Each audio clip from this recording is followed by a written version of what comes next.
మనకి ఈరోజు ఇది శ్రీకాకుళం జిల్లాకి సంబంధించి కొన్ని ప్రాపర్టీ అఫెన్సెస్, తర్వాత బైక్ దొంగతనాలు, అలానే హైవే పైన రీసెంట్గా జరిగిన ఈ రాబరీస్ ఏవైతే ఉన్నాయో దానికి సంబంధించి ఈరోజు కొంతమందిని పట్టుకోవడం జరిగింది, అరెస్ట్ చేయడం జరిగింది. దానికి సంబంధించి ఈరోజు మనం ప్రెస్ మీట్ పెడుతున్నాము. ఫస్ట్ మనకి లాస్ట్ మే నెల అంతకుముందు లాస్ట్ 4-5 మంత్స్లో హైవే పైన ఎస్పెషల్లీ మనకి టెక్కలి, నందిగామ, నర్సన్నపేట, లావేరు ఈ 4 పోలీస్ స్టేషన్ లిమిట్స్లో నైట్ టైం మనకి ఏవైతే వెహికల్స్ ఆగి ఉంటాయో ఆ వెహికల్స్ దగ్గరికి కొంతమంది వ్యక్తులు వెళ్ళి వాళ్ళని ఇట్లా ఇక్కడ చూపిస్తున్నట్లు ఇలాంటి వెపన్స్, ఈ కత్తులు ఏవైతే ఉన్నాయో వాటితో ఆ డ్రైవర్ని కావచ్చు లేదా అక్కడ ఉన్న స్టాఫ్ని కావచ్చు బెదిరించి వాళ్ళ దగ్గర ఉన్న డబ్బులు కానివ్వండి, సెల్ ఫోన్స్ కానివ్వండి, లేదంటే వాళ్ళ దగ్గర ఏదైనా క్యాష్ క్యారీ చేస్తుంటే వస్తువులు, మెయిన్ వస్తువులు ఏమైనా ఉంటే అవి తీసుకెళ్ళడం అనేది జరిగింది. సో దానికి సంబంధించి టోటల్గా ఈరోజు మనము 4 వ్యక్తులను అరెస్ట్ చేశాము. 3 వచ్చి ఇందులో మేజర్స్, ఒక అతను వచ్చి మైనర్ ఉన్నారు. వీళ్ళు వచ్చి ఆదిత్య పవార్ అని చెప్పేసి ఇతనికి 22 సంవత్సరాలు, వీళ్ళు రాజస్థాన్కి సంబంధించిన వ్యక్తి. అలానే బంగారం పవార్ అని చెప్పి ఈయనది కూడా రాజస్థాన్, సో ఈయన కూడా 21 ఇయర్స్. తర్వాత సుధీర్ పవార్ అని చెప్పి ఈయనకు 19 ఇయర్స్, ఈయన కూడా రాజస్థాన్ స్టేట్. ఇంకొకరు మైనర్ ఉన్నారు, అంటే 18 సంవత్సరాల కన్నా తక్కువ వయసు ఉన్న ఆయన ఉన్నారు, ఆయన కూడా రాజస్థాన్కి సంబంధించిన వాళ్ళు.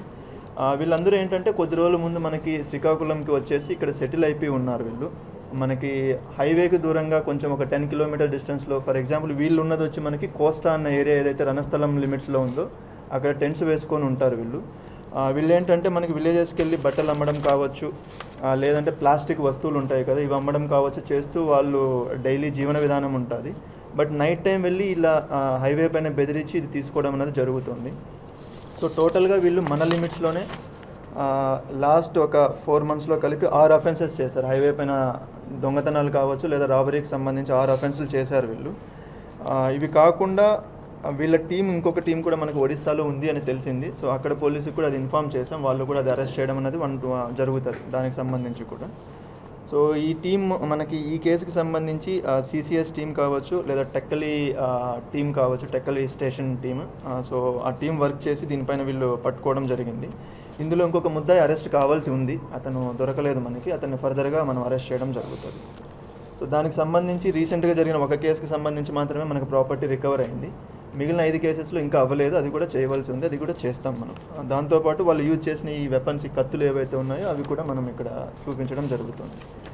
సో ఇది కాకుండా సెకండ్ థింగ్ వచ్చి మనకి Sarvakota police station limits and Srikakulam rural police station లిమిట్స్లో 2 పర్సన్స్ ఎవరైతే ఉన్నారో వీళ్ళు కొన్ని property offences plus bike offences చేయడం జరిగింది. టోటల్గా 17 బైక్స్ రికవరీ చేయడం జరిగింది.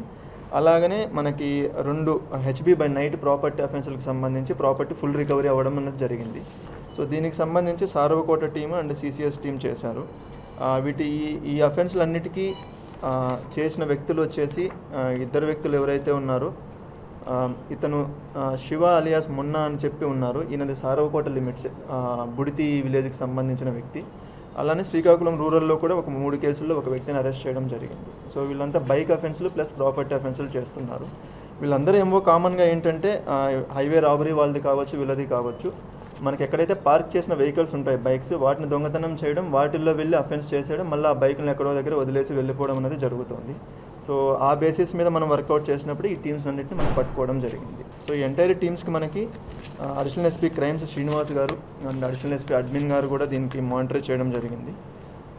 అండ్ ఫర్దర్గా కూడా ఇంకా కొన్ని రాబరీ పాత కేసులు ఉన్నాయి, 2024కి సంబంధించి కొన్ని కేసెస్ ఉన్నాయి, వాటిపైన కూడా టీమ్స్ వర్క్ చేస్తున్నాయి, వాటిని కూడా మనం తొందరగానే పట్టుకుంటాం. రోహింగ్యాస్ స్పెసిఫిక్గానే కాదు, మనకి బయట కంట్రీస్ నుంచి కావచ్చు లేదా బయట స్టేట్స్ నుంచి, రాష్ట్రాల నుంచి వచ్చి ఎవరైతే ఉంటున్నారో వాళ్ళకి సంబంధించి మనం మొత్తం ఎన్యూమరేషన్ అనేది చేస్తున్నాం. అంటే ప్రతి స్టేషన్ లిమిట్స్లో ఎవరెవరైతే బయట వాళ్ళు ఉన్నారో వాళ్ళు ఎక్కడి నుంచి వచ్చారు, ఎన్ని రోజుల నుంచి ఇక్కడ ఉంటున్నారు, ఏ పర్పస్ మీద ఉంటున్నారు అనేది ఒక ఎన్యూమరేషన్ చేస్తున్నాను. ఎవరైనా ఇక్కడికి వచ్చి ఉండొచ్చు, ఉండకూడదని కాదు, బట్ విత్ ప్రాపర్ పర్మిషన్స్ తోటి ఉండాలి. బయట కంట్రీస్ నుంచి వచ్చినా కూడా, ఎక్కడి నుంచి వచ్చినా కూడా మనకు అన్ని పర్మిషన్స్ తోటి ఉంటున్నారా లేదనేది చెక్ చేస్తున్నాను. అది లాస్ట్ ఒక 20 డేస్ నుంచి చేస్తున్నాం, అది ఇంకొక 15-20 డేస్లో కంప్లీట్ అయిపోతుంది. కంప్లీట్ అయిపోయిన తర్వాత డీటెయిల్స్ అన్ని మీకు షేర్ చేయడం జరుగుతుంది. కొన్ని మిస్ అయినాయి, సో ఆ మిస్టేక్స్ ఏవైతే ఉన్నాయో కరెక్షన్ చేసుకొని అది ఇంప్రూవ్ చేస్తున్నాను. పూర్తిగా లేదు అని కాదు, బట్ కంప్లీట్ 100% ఫుల్గా లేదు, అది చిన్న చిన్న మిస్టేక్స్ ఉన్నాయి, అవి కూడా కరెక్ట్ చేసేస్తాను.